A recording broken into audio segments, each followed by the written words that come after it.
اور قربانی کن لوگوں پہ واجب ہے؟ بیان کرتے ہیں میرے کریم آقا علیہ الصلوۃ والسلام کی شریعت کے جاننے والے فقہاء کرام،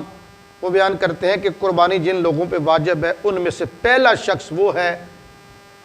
جو کہ مسلمان ہے، نمبر 2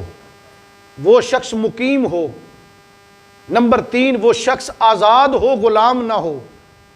نمبر 4 وہ شخص بالغ ہو، نمبر 5 وہ شخص صاحب نصاب ہو۔ ان میں سے اگر کوئی ایک شرط بھی مفقود ہے تو قربانی واجب نہیں۔ ایک بندہ مسافر ہے، مسافر پہ قربانی واجب نہیں۔ ایک بندہ کسی کی کسٹڈی میں ہے، اغوا ہو گیا ہے، بندہ اغوا ہو گیا ہے، لوگ پکڑ کے لے گئے ہیں، اس پہ عید آ گئی تو وہ تو بندہ آزاد ہی نہیں، اس پہ بھی قربانی واجب نہیں۔ ایک بندہ صاحب نصاب نہیں، اس پہ بھی قربانی واجب نہیں۔ ایک بندہ بالغ نہیں، نابالغ بچے پہ قربانی واجب نہیں، بالغ پہ قربانی واجب ہے۔ تصور غلط ہے کہ 7 قربانیاں دینے کے بعد بندہ فارغ ہے، نہیں، غلط یہ تصور ہے۔ یہ 3 دن ہے قربانی کے، 10، 11 اور 12۔ 10 ذو الحج کی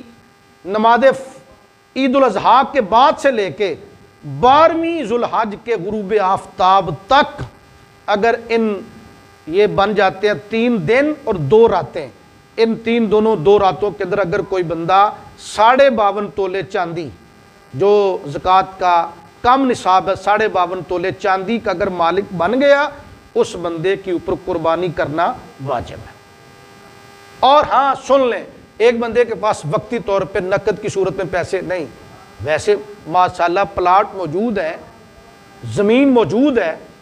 پلازے موجود ہیں، لیکن وقتی طور پر نقد کی صورت میں پیسہ نہیں، تو فقہا کا فیصلہ ہے، شریعت کا مسئلہ ہے کہ وہ بندہ قرض اٹھا کے قربانی کرے، بعد میں قرض چکائے، اس پہ قربانی واجب ہے۔ زکوٰۃ کے لیے پورا سال گزرنا ضروری ہے، اولان حول جس کو کہتے ہیں، 1 سال پورا نصاب پاس رہے پھر زکوٰۃ واجب ہوتی ہے، لیکن قربانی کے لیے پورا سال گزرنا شرط نہیں، صرف 3 دنوں کا 2 راتوں کے اندر کوئی بندہ نصاب کا مالک ہو گیا۔ اور باقی چیزیں زکوٰۃ کے اندر یہ شرط ہے کہ مال تجارت ہو، نقدی مال ہو، سونا چاندی ہو،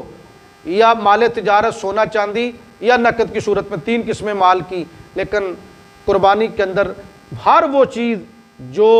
ضروریات زندگی کے اندر استعمال روزمرہ کی اشیاء سے بڑھ کے جو بھی اضافی چیزیں ہیں، مثلا کسی بندے کے پاس پڑا ہوا پلاٹ ہے،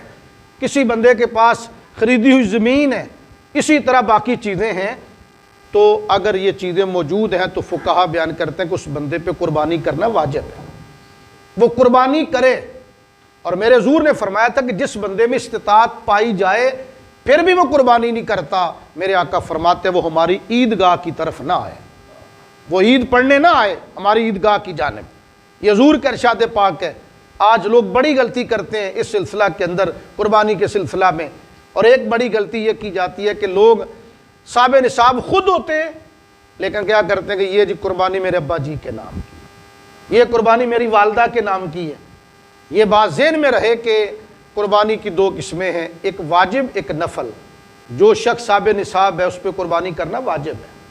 جو صاحب نصاب نہیں اس پہ قربانی واجب نہیں۔ آپ کے والد صاحب ہیں وہ کماتے نہیں، وہ صاحب نصاب بھی نہیں، آپ کی امی جان صاحب نصاب نہیں، وہ کماتی نہیں، آپ صاحب نصاب ہیں، آپ کمانے والے ہیں، آپ پر قربانی کرنا واجب ہے۔